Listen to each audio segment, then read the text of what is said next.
Welcome into another episode of the Butt and Breneman Show. I'm looking at my calendar. It's Wednesday, November 5th, which means it's championship season. The leaves are changing. We got the first edition of the college football playoff rankings. But before we get into this, I have three compliments I want to hand out here. Number one, the committee in that top 25 ranking. Yeah. Excellent job. I mean, I do not have a single issue with one ranking at all. There was logic. It's easy to follow. It's just, it's fair.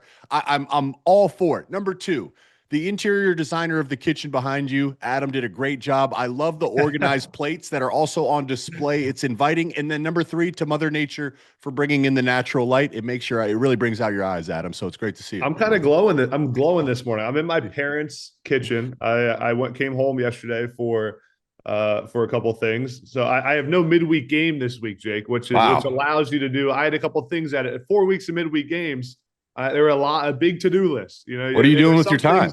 There's some things you can only do in your hometown. So I had to come home and get some stuff done. So it's always good to see the family as well. Yeah, it's good to see the fam. And I appreciate you moving up our show 30 minutes this morning, Jake, so I can make the train back to New York City on time. Anything for you. All right, let's dive into it. Yeah. College football, they come out with the top 25. And I've been very vocal about how I think the AP has completely missed on their rankings, seemingly every single week. There is not sound logic. There is a number of contradictions. And it is, in fairness, it's really hard to rank 25 teams. Like, there's not a ton of crossover data. In fairness, it's really hard. And yet, when the top 25 dropped last night, I'm looking, and I had a number of people ask me, "Hey, what's your biggest issue or surprise with these rankings?" And I said, I really don't have one. I really don't. Maybe it's Notre Dame being ranked behind Texas, or ranked ahead of Texas and Oklahoma. Maybe that's one. I can see where Oregon, maybe they were 6 in the AP. Now they're number 9. Are they discrediting the Penn State win? But to me, it is about as perfect of a top 25 as you could possibly have. That's my big sweeping take. What did you think? Yeah, I'm with you. My top takeaway is that the Big Ten dominates the college football playoff landscape right now. I mean, 7 ranked teams, the most for the conference, more than any other league in the rankings. Indiana and Ohio State at 1 and 2. So the 2 top spots for the Big Ten. I think it shows that there is legitimate national depth in the Big Ten. You got Oregon and USC and Iowa and Michigan, Washington, showing that there is strength in the Big Ten behind just the blue bloods at the top. And that's always been the question about the conference. Now, the SEC did have the concentration of power. What was that? 3 through 6 are SEC teams, and 3, 4, 5, 6 in the rankings. But Big Ten strength is more distributed, which I think will help its playoff seeding under the new format. And I think it was a really good first initial ranking for the college football playoff this season for the Big Ten. I think Indiana at number 2 is completely justified. You give the win at Oregon, at Iowa, the only team in America with 2 road wins over top 20 teams, 6 wins over teams over 500. I just saw. So Indiana being 2 is in a great spot. I think the one in the Big Ten, Jake, that maybe I don't want to call it a surprise, but Oregon dropping from 6 in the AP poll to 9 in the college football playoff poll. It's the biggest drop of any team in the top 10. And it's really because of their resume. You know, that win against Penn State doesn't look like a great win anymore. Even though it was in Happy Valley in the whiteout. Their strength of schedule lags behind other teams. So I think that maybe was the surprising factor. But again, that loss to Indiana really hurt them. And Iowa being a positive mover on the other direction, which brings up our big game this weekend. But Iowa moving up from where they were ranked in the AP poll, I thought was interesting as well. So what were your other takeaways? Yeah, no, I want to go back through what you said. There was there is a certain case to be made that Indiana should be ranked number 1. And I kind of chuckle because I know both Ryan Day and Signetti actually probably wanted to be ranked number 2. They wanted to say they're being disrespected. You know, Ryan Day yesterday at his media availability asked about the college football playoff rankings, and he said, whatever, and then moved on. Like, those guys are singularly focused. That's for us to debate and have fun with. The Oregon case is really, really interesting because they are discrediting the Penn State win, but the Penn State team today is not the same Penn State team of when Oregon played them. I mean, No Oregon doubt. effectively broke them this year. It's Mhm. still a talented team. But the good thing for Oregon, you look at, and this is true for a lot of these teams, they still play ranked USC, ranked Iowa, and then they go on the road to play ranked Washington. So Yeah. plenty of opportunity. The question then becomes, right now they have one loss. Would a 10-2 Oregon team get in? Do they need to win out, or would a 10-2 Oregon team still get in? Do you have any thoughts on that? I think a 10-2 Oregon team gets in, but it's going to depend so much on what happens. I mean, given the Big Ten strength, I mean, it helps them that USC, Iowa, and Washington are all teams in the top 25 right now. But on the other side of that, Jake, it does seem like the committee is taking a little bit of a wait and see approach on Oregon, right? Yeah. It's kind of like through 8 games, Oregon's only faced one opponent right now with a winning record, maybe 2, but not a great record, not a great resume. And then the remaining slate of games is where we're going to find out how good they really are. So it's going to be fascinating to see how this all plays out over the next few weeks, Jake. And the big game this weekend is going to be telling, Oregon, Iowa, and just how the committee responds to which team loses that game as well. Yeah, that's the word I was asked at our show last night. Like, what do you think about Oregon? What do you think the committee's telling us? And I said, I think that they're uncertain right now. And yet I think at 9, again, I say, like, that is a very fair ranking because they're not fully discrediting you. They're keeping you in, and they're saying, if you are who you think you are and who you say you are, you will have ample opportunity to win and rise. Because I believe BYU and Texas Tech, ranked number 7 and number 8, play each other this weekend. So there's one guaranteed loss where they should jump. So plenty of opportunity. Important to note for Oregon, 2 of those games, Iowa on the road, Washington on the road. Remember, USC also plays Iowa and Oregon. So there's a ton of crossover here. Let's on the teams, USC at 19, Iowa at 20, was it Michigan 21, Washington 23? That's correct. How do you feel about Michigan's place right there? Like, what's your take on Michigan at 21? Yeah. Do you feel like they got a chance to? I mean, at 7-2, a lot of question marks, I feel like, but also a lot to like about this team. What's your perspective? I would say that I think it was perfectly fair. They should be ranked behind USC. USC whooped them. Michigan should be ranked ahead of Washington. Michigan beat them. Iowa, of course, should be ranked. Like, of course. But how do I feel about their chances? I don't think they actually have as many questions as what you might think. The only one is health. They're a little beat up right now. And 2 is, what version of Bryce Underwood are they going to get in the moments that matter? I mean, he did not play his best game against Purdue, didn't play his best game against Michigan State. In recent weeks, he's kind of regressed a little bit from his footwork and fundamental standpoint. Obviously, that's going to matter against Ohio State and going into the playoffs. But you look at their schedule, it's pretty favorable. They should feel good about their chances to be 9-2 hosting Ohio State. And if you beat the Buckeyes in this scenario, you'd be 10-2. They may make the Big Ten championship. I don't know the tiebreakers yet. There's too many unknowns. But if they beat Ohio State, they would be in the Big Ten championship. So I think that's a really good. The same is true for Washington. Favorable schedule, be 9-2, host Oregon. If they beat Oregon, they'd be 10-2 and get in. So I think both those teams feel good about their chances. Yeah, and it's going to be funny how in a few weeks of those 4 teams there, USC, Iowa, Michigan, Washington, there's going to be a couple teams who look back on this season saying, man, what a great year we had. There's going to be a couple teams that are like, man, this thing turned bad the last few weeks. Remember when we were 19th in the country? And looking back on that. So how about the job Jed Fish has done, though? I feel like we just haven't talked about how good of a job. I mean, that cupboard was bare when he took over, not only for the Huskies going to the NFL, but then DeBoer, and they hit the transfer portal. But man, to be in this stage of his career with Washington, have him in this position. I got to be honest. Washington's a team that when the rankings came out last night and they were 23, it was a reminder that Washington's good. You know what I mean? Like we just don't hear that much about them. They've been discredited. We're calling games all over the place, and I'm like, oh yeah, they're 6-2. They're playing really good. 2 competitive losses to Ohio State and Michigan. Two good losses, which we know the committee cares about. The quality of your loss.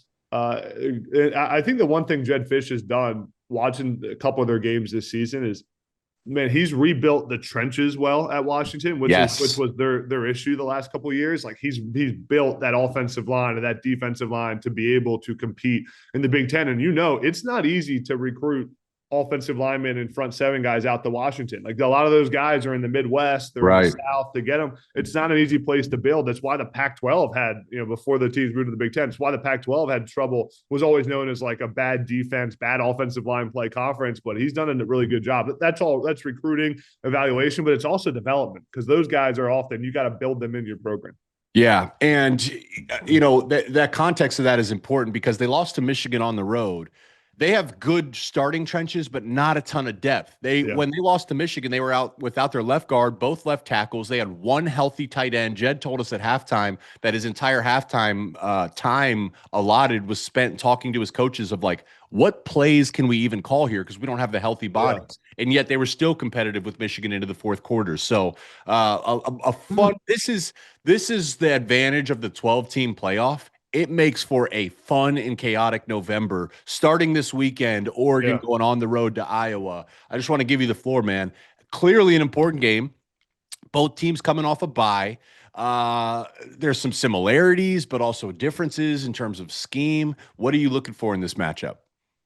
It's gonna be a fascinating matchup because of the different styles they play in. It's gonna be a beautiful, I think Jake likes to call it a coaching chess match, right? Is that yeah, there you go. Yes, you got Dan Lanning's teams that have scored 30 plus per game in like 19 straight games. It's crazy. Like their offense is moves the ball at such a high level. And then Kirk Ferentz's Iowa defense that has a streak of giving up under 20 a game, and the way they play and the way that they're going to force Dante Moore to make decisions and to have he's going to have opportunities in one-on-one coverage on the outside, and you got to take advantage of it. I think the key for Oregon in this game is to win early downs and force the tempo they want in this game. Iowa's defense thrives on forcing teams into third down and long. And if Oregon can run the ball and average 6 yards a rush like they are right now, one of the top in FBS, they'll be able to be in favorable positions against this Iowa defense. For Iowa on offense, it's the opposite. They want to control the tempo and keep Oregon off the field, right? It's when Oregon gets over 65 plays in a game, they'll score 40 points. But if you limit their possessions on offense, they can't score. So I think the quarterback run game with Mark Gronowski is going to be a great equalizer for them. He's the most dynamic weapon they have. It's what beat Penn State when Iowa beat them at home. That quarterback run game when Gronowski gets on the edge. And then I think from a matchup standpoint, Jake, the kind of the Dante Moore young quarterback who now has to play in a really tough environment against the Iowa secondary. How does some of these Iowa DBs disguise coverage against Dante Moore? How do the looks change? How do they impact the quarterback? And can Dante Moore process quickly and manage it? From everything we've seen, Dante Moore can, but it's going to be one of those toughest tests of the year. Well, I was going to say, I think Dante, where he struggled the most, that Indiana game, Indiana ran a ton of simulated pressure. And Dante, I don't know if there's a quarterback in America I'd rather have when it's an identified, clear one-on-one coverage. He throws such a beautiful back shoulder, but he struggled seeing the full picture against Indiana. We know with Phil Parker in Iowa, they run a lot of zone and they do run some simulated pressure. They're not a zero pressure type team. So this is going to be another opportunity for Dante to prove it, and another opportunity for Phil Parker to remind us, if anyone needed reminding, that he is such a great coach. And I say there's actually similarities in these teams. You highlighted it in the rushing game. Oregon has become a dominant running team because of their offensive line. There's no better or more dominant offensive line than what the Hawkeyes are putting out here. And I'm interested for Tosh Lapoy, Brandon Finney, their cornerback, and really just their secondary in general. Why wouldn't you just play effectively zero coverage with those guys, one-on-one on the receivers on the outside, and build 7, 8, 9-man boxes and just sell out to stop the run? When I lost to Iowa in 2016, we were the number 2 team, undefeated, on the road in Kinnick. I know it all too well. Why we lost we did not win the early downs. Iowa would get a 4-yard run on first down, a 5-yard run on second down. It's 3rd and 1, and they'd get 2 yards, and they would milk the clock. And before you knew it, like the game, you just had no opportunities, no possessions, and then the pressure started to build. So if Iowa's able to stay on schedule and get into 3rd and manageables or avoid it altogether, that's going to be the key for the Hawkeyes' success and what Oregon's going to want to do. And special teams, of course, Adam, special teams going to play a major factor, as it always does with Iowa. Yeah. Can we get your prediction for the game? I actually haven't thought of my prediction yet, so I'm going to think of it right now. I got Iowa winning 25-21. No. Yeah. It's supposed to be really rainy. It's supposed to be really bad weather. I respect Kirk Ferentz. I respect Oregon as well. Maybe it's PTSD. Like, I lost there. We were number 2. We should not have lost that game, but Kinnick, man, is just such a tough place to go into and win. So I'd take the Hawkeyes in this one. Yeah. All right. I'm taking Oregon 30-17. Okay. Well, then we need to pivot it and say the Fansville hype man. My Fansville hype man is the Oregon Ducks. Okay. You get a chance here. Everyone's talking about their lack of competitive wins, their lack of schedule. They lost the game to Indiana. They dropped from 6th in the AP poll to 9 in the college football playoff ranking. What a great way to prove that you got a team that can win in tough environments, that can beat a top 25 team like Iowa, and that you got a quarterback who can play against one of the better defenses in the country. This is where you do it.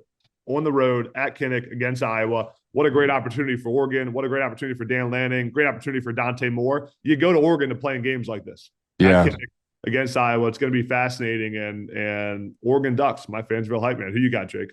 Yeah, I'm going to say my Fansville hype man is the Iowa Hawkeye fan base, football team, everybody there. I mean, that crowd, the way the stadium's built, it almost feels like the crowd can reach out and touch you. Yeah. They love their Iowa Hawkeye football. So, Kirk Ferentz is as steady as they come. I'm sure sometimes the conservative play calling can be frustrating, but there's a method to his madness, and it puts them in position to succeed. Historically, Dan Lanning and the Ducks have struggled recently coming off of bye weeks as well. Yeah. So that's another factor in is who better manage the bye. But certainly it's championship football season here and urgency for both teams to get it done. How about your Penn State and Indy Lions playing Indiana? What are you thinking? There's not a lot of optimism around the program right now. I mean, listen, I think the guys are battling. I mean, the Penn State played pretty well in that first half against Ohio State. They did. It got out of hand, but the offense moved the ball pretty well. The guys are battling. It's a sad time around the program just to think about where they were against Oregon a few weeks ago, but I'm proud of Terry Smith. The guys love him. The team's battling right now. They're getting through it. And listen, I do think Penn State, and they got some tough games. They got Indiana. I think they'll knock off one of these teams. I think they'll get a win. I don't know if it'll be against Indiana, but I think the teams they still have a lot of personal pride to play for. And I think in the NIL era, Jake, I think you have a lot more. You're not always having to convince guys that they got to play hard in this game. You got guys who are thinking, even if they're not going to be at Penn State next year, they're thinking, I better put some good stuff on tape. If we're going to watch this game against Indiana, they're going to want to see how I played against the number 2 team in the country. Yeah. So the guy at Penn State's got to come out and play really well in this game. So it's going to be fun, but it's disappointing, and it's tough to find positives. But I'm trying to put my positive Jake Butt glasses on because you're always positive about it. Yeah, no, it is tough, man. And the other thing is like that's a veteran team, so guys are playing for the NFL. For the NFL, put on tape, and they did. Yeah. They came out there and competed on the road against Ohio State. Ohio State's just too much. They're too much for most teams. So, but I agree, they'll get a win, and that'll be a great video and a great. That would be Terry Smith's first win then, right? As a no doubt, coach, his first win as the head coach. And one of my favorite quotes, Jake, and this is the one Penn State needs, and I know you'll love this one. It's a Hormozy quote. He says, one of the greatest skills you can develop is the ability to be in a great mood despite things to be in a great mood about. And that's what Penn State's locker room needs right now, because there's not a lot to be in a good mood about, not a lot to play hard for, but you still got to do it anyway. And I think Terry Smith will get the guys ready to go. Yeah, no doubt. Big challenge, though. Big challenge this weekend. But we're talking, hey, over the course of November, you got to get at least one. But all right, man, it's great to see you. I know you got a train to catch. Thank you guys for tuning in to this week's episode of the Butt and Breneman Show. We will see you next week.